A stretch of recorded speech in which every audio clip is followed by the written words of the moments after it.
गुरु ब्रह्मा गुरुर्विष्णु गुरुदेवो महेश्वराय गुरु साक्षात परब्रह्म तस्मै श्री गुरुवे नमः। सद्गुरुदेव भगवान की जय हो।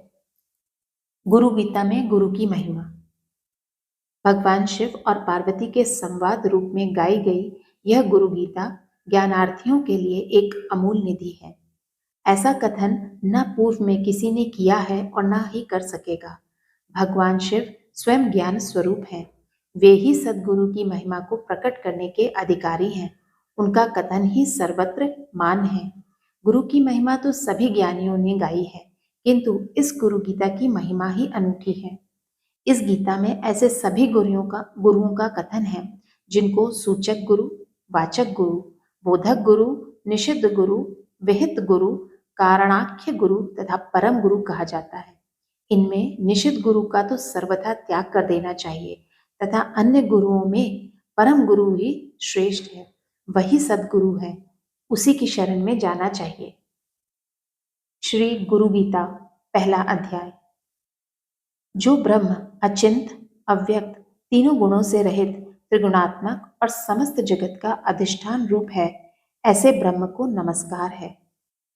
ऋषियों ने कहा, हे महाज्ञानी, हे वेद वेदांगाओं में निष्णात प्यारे सूत जी, सब पापों का नाश करने वाले गुरु का स्वरूप हमें सुनाओ, जिसको सुनने मात्र से मनुष्य दुख से विमुक्त हो जाता है, जिस उपाय से मुनियों ने सर्वज्ञता प्राप्त की है, जिसको प्राप्त करके मनुष्य फिर से संसार बंधन में बंधता नहीं, ऐसे परम तत्व का कथन आप करें। हे सूत जी, जो तत्व परम रहस्यमय एवं श्रेष्ठ सारभूत है और विशेषकर जो गुरु गीता है, वह आपकी कृपा से हम सुनना चाहते हैं, वे सब हमें सुनाइए। इस प्रकार बार बार प्रार्थना किए जाने पर सूत जी बहुत प्रसन्न होकर मुनियों के समूह से मधुकर वचन बोले। सूत जी कहने लगे, हे सर्व मुनियों, संसार रूपी रोग का नाश करने वाली मात्र स्वरूपणी गुरु गीता कहता हूं, उसको आप अत्यंत श्रद्धा और प्रसन्नता से सुनिए। प्राचीन काल में सिद्ध और गंधर्वों के आवास रूप कैलाश पर्वत के शिखर पर कल्प वृक्ष के फूलों से बने हुए अत्यंत सुंदर मंदिर में मुनियों के बीच व्याघ्र चर्म पर विराजमान शुक आदि मुनियों द्वारा वंदित किए जाने वाले और परम तत्व का बोध देते हुए भगवान शंकर को बार बार नमस्कार करते देखकर अतिशय नम्र मुख वाली पार्वती ने आश्चर्यचकित होकर पूछा। पार्वती ने कहा, हे ओंकार के अर्थ स्वरूप, देवों के देव, श्रेष्ठों से भी श्रेष्ठ, हे जगत गुरु, आपको प्रणाम है। देव, दानव और मानव सब आपको भक्ति पूर्वक प्रणाम करते हैं। आप ब्रह्मा, विष्णु, इंद्र आदि के नमस्कार के योग्य हैं। ऐसे नमस्कार के आश्रय रूप होने पर भी आप किसको नमस्कार करते हैं? हे भगवान, हे सर्व धर्मों के ज्ञाता, हे शंभो, जो व्रत सब व्रतों में श्रेष्ठ है, ऐसा उत्तम गुरु महात्मा कृपा करके मुझे सुनाएं। इस प्रकार पार्वती देवी द्वारा बार बार प्रार्थना किए जाने पर महादेव महेश्वर ने अंतर में खूब प्रसन्न होते हुए पार्वती से इस प्रकार कहा। श्री महादेव जी ने कहा, हे देवी, यह तत्व रहस्यों का भी रहस्य है, इसलिए कहना उचित नहीं। पहले किसी से भी नहीं कहा, फिर भी तुम्हारी भक्ति देखकर यह रहस्य कहता हूं। हे देवी, तुम मेरा स्वरूप हो, इसलिए यह रहस्य तुमको कहता हूं। तुम्हारा यह प्रश्न लोक का कल्याण कारक है।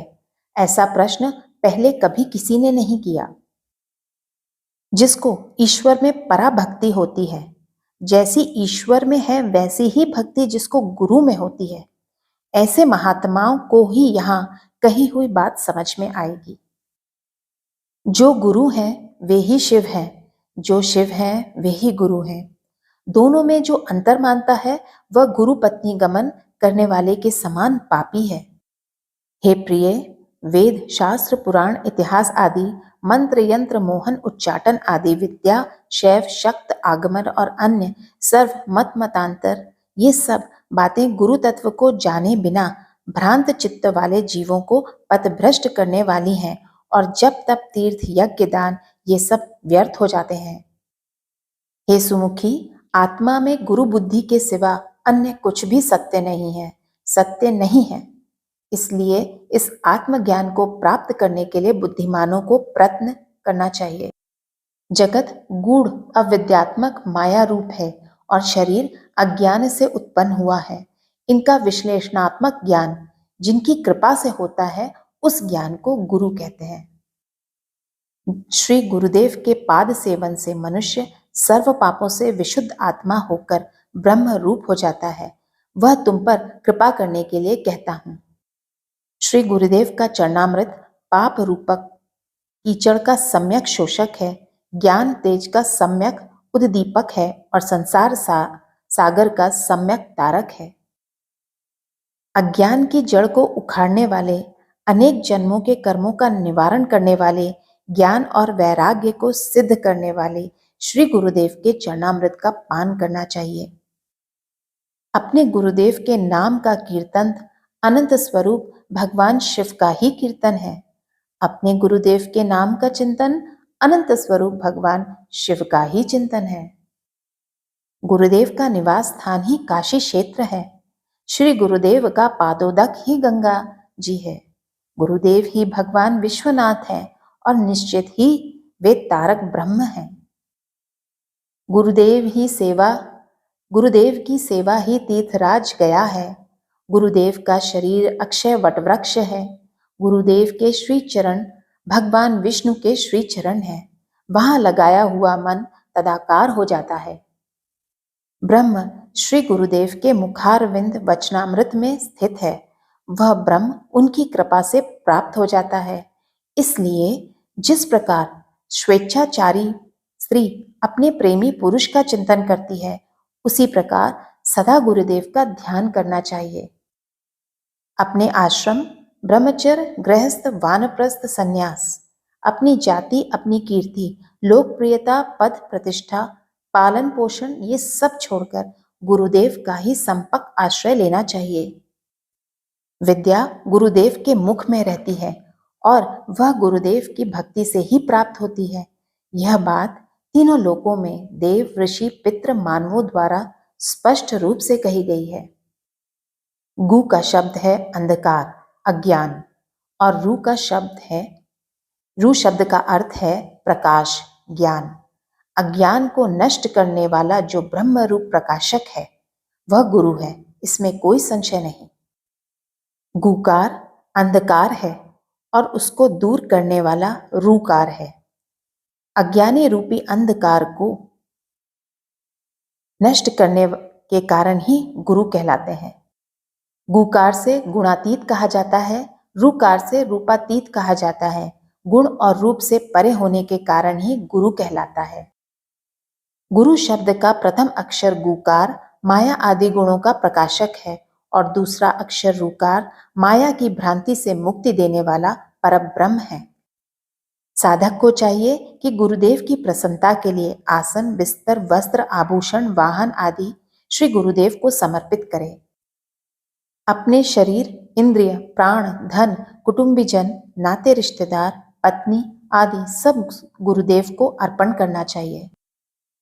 गुरु सर्व श्रुति रूप श्रेष्ठ रत्नों से सुशोभित चरण कमल वाले हैं और वेदांत के अर्थों के प्रवक्ता हैं।